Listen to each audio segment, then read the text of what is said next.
जी नाज़रीन, डॉक्टर ताहा नज़ीर आपसे मुखातिब है। मैं इस वक्त डैलस में हूँ। डैलस के पास एक एरिया है, वहाँ पे मैं हूँ।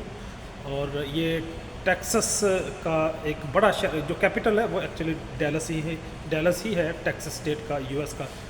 इसके अंदर मैं मौजूद हूँ और यहाँ पे एक म्यूज़ियम है। म्यूज़ियम में जो इनकी स्टेट गवर्नमेंट है, स्टेट अथॉरिटी है, उन्होंने डिफरेंट जो इनकी जो मेमोरीज़ हैं, वो चाहे वार की हो, चाहे इनकी कंस्ट्रक्शन की हो, या और भी साइंटिफिक अगर अचीवमेंट की डिफरेंट इन्होंने यहाँ पे माउंटिंग लगाई हुई है। एक यहाँ पे मुझे नज़र आई Aztec eagle. Aztec eagle actually जो यहाँ पे मैक्सिको की एयरफोर्स है, जो फेडरल गवर्नमेंट के थ्रू रेगुलेट होती है, उनको ये एस्टेक ईगल के नाम से याद करते हैं।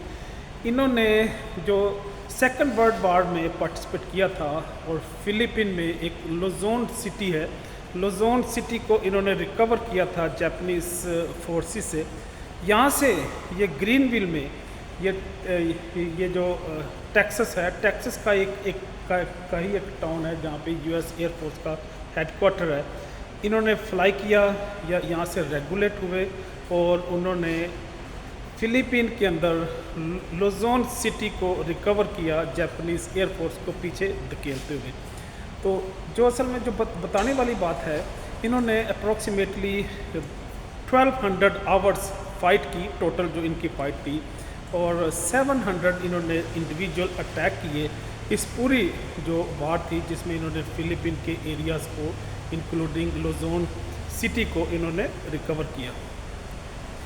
तो जो मैं बात बताना चाह रहा हूँ कि जो कौमें होती हैं जिन्होंने अगर सदियों पहले भी कोई अचीवमेंट की हो, अगर कोई पार्टिसिपेशन की हो, अगर उन्होंने कुछ जंग जीती हो, तो उनको याद भी करते हैं, और उनकी वो as memories, as a recall, यादगार के तौर पे हर जगह पे उसको फैला देते हैं। लेकिन अगर यूँ ही मैं क्वेश्चन जो पाकिस्तान की फोर्सेस हैं उनसे कहूँ कि हम अपनी नस्लों को बता सकते हैं कि हमने कई सारे मिलिट्री हमने ऑपरेशन किए, वाना में, फाटा में, किन के ख़िलाफ़ किए। हमने उसामा बिन अदन को एबटाबाद से रिकवर करके हमने उसको शहीद किया। हमने बांग्लादेश में भी कई सारे ऑपरेशन किए। बलूचिस्तान में भी हम बहुत बड़ा जिहाद कर रहे हैं, हम वहाँ पे भी ऑपरेशन कर रहे हैं, बच्चों को उठा रहे हैं, वहाँ पे घरों की जो तकद्दस है घरों का, उसको भी पामाल कर रहे हैं। तो ये तारीख़ भी याद रखेगी, और मैं समझता हूँ कि शायद हम इस पे फ़ख्र नहीं कर सकेंगे, हम बताने में भी कुछ शर्मिंदगी महसूस करेंगे।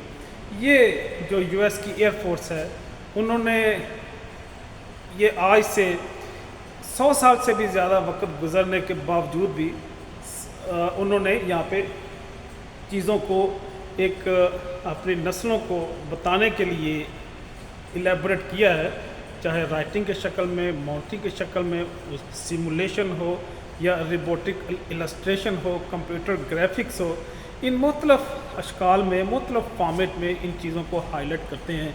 तो हमें ज़रूर सोचना चाहिए। ये सिर्फ मैं नहीं समझता कि अदारों की सतह पे आपको अपने कौम की हैसियत से भी, एक तहज़ीब के तौर पे भी, एक मुल्क और स्टेट की हैसियत से भी, और इनफरादी सतह पे भी सोचना चाहिए कि जो चीज़ हम आज कर रहे हैं ये तारीख़ का हिस्सा भी बनेगी, और आने वाला मौरख इसको तहरीर भी करेगा, और लोग इसको जानने की कोशिश भी करेंगे, और हमें अपना किरदार, अपनी पार्टिसिपेशन कहाँ पे रखनी चाहिए। चाहूँगा। अल्लाह हाफ़िज़।